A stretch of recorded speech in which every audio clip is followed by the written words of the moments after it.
Hi everyone, I'm Lubomira and thank you for joining me. If you're visiting for the first time, welcome to my channel, and if you are returning, it's great to have you back. Here on my channel, I show you how I combine various card making techniques with elements made by the Cricut. Now, if you don't have a Cricut, that's okay. There are many ways of substituting the things I make with my electric die cut machine with other products you may have in your own stash. So stick around, you may find some inspiration for your own project. In today's video, I'll be creating a card with a watercolor background and presents made with the Cricut. What I love most about this card is its versatility.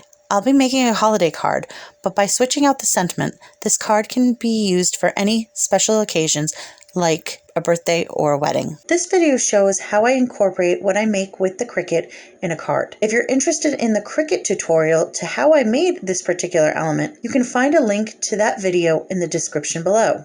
After finishing with the program and sending my project to be cut, I can work on the other elements of my card. First, I'm going to be making my background.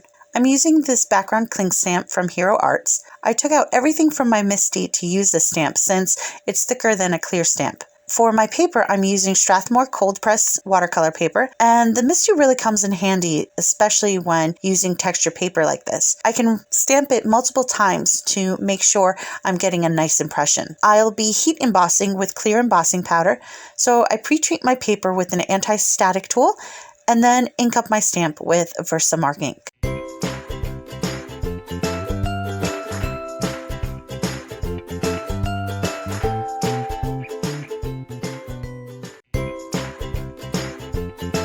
Once I have my image stamped, I remove it from the Misty and then I sprinkle some Hero Arts clear embossing powder over the image, making sure to knock off the excess. Once the powder is in place, I melt it with my heat tool.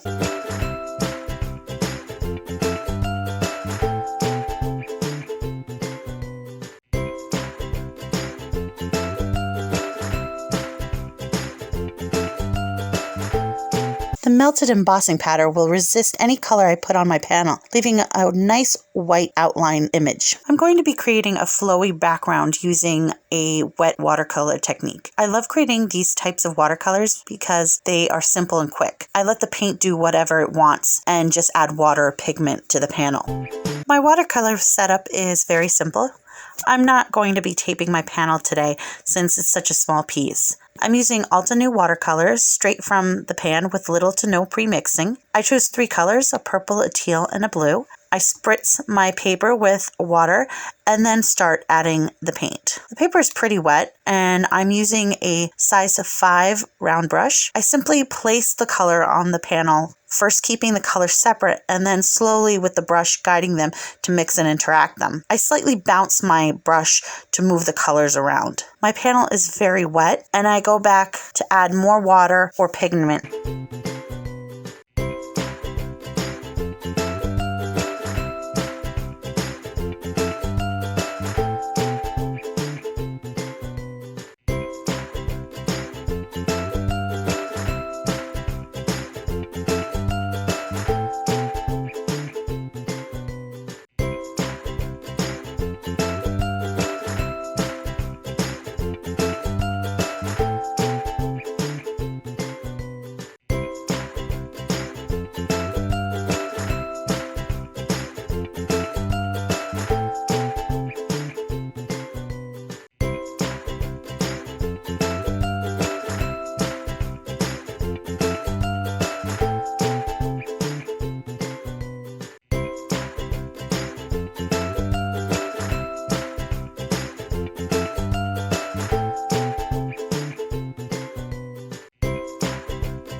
I don't want to overwork my colors, so I'm going to set my panel aside to dry.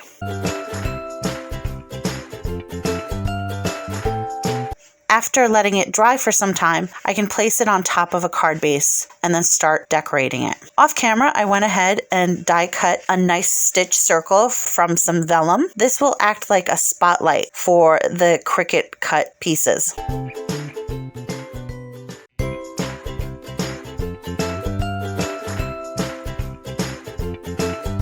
Using some foam tape, I pop up my gift boxes. I'm not gonna lie, this was tricky in the places where my boxes were very thin, but cutting the strips of foam tapes down or using smaller foam squares, I was able to fit all the foam tape behind my presents.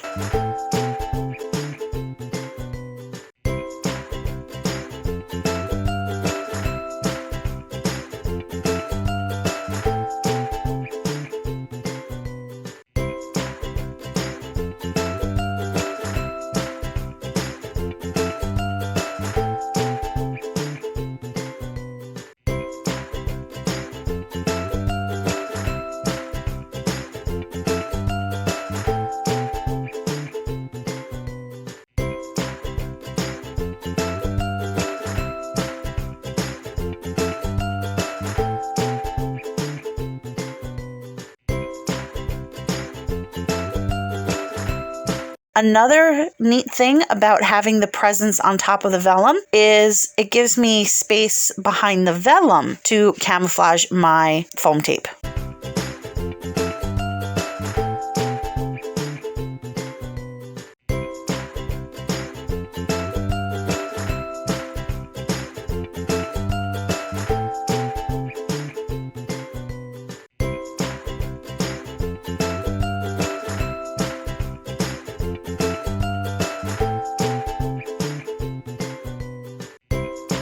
To add an additional pop of color, I added some enamel accents to the card in a combination of purple, blue, and teal. Once dried, the larger enamel dots will also serve as a place to hide more foam adhesive behind the vellum.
After everything is dry, I add my sentiments from the Christmas message stamp set, also from Hero Arts. I really love this set too.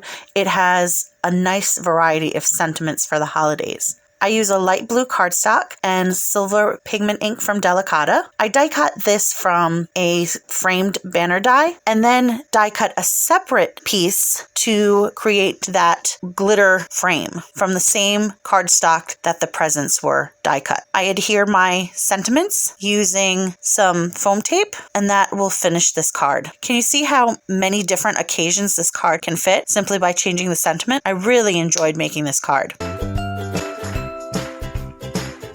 Thank you so much for watching. If you enjoyed yourself, remember to hit the like button. And if you'd like to see more videos, please subscribe to my channel. I'll see you next time. Bye!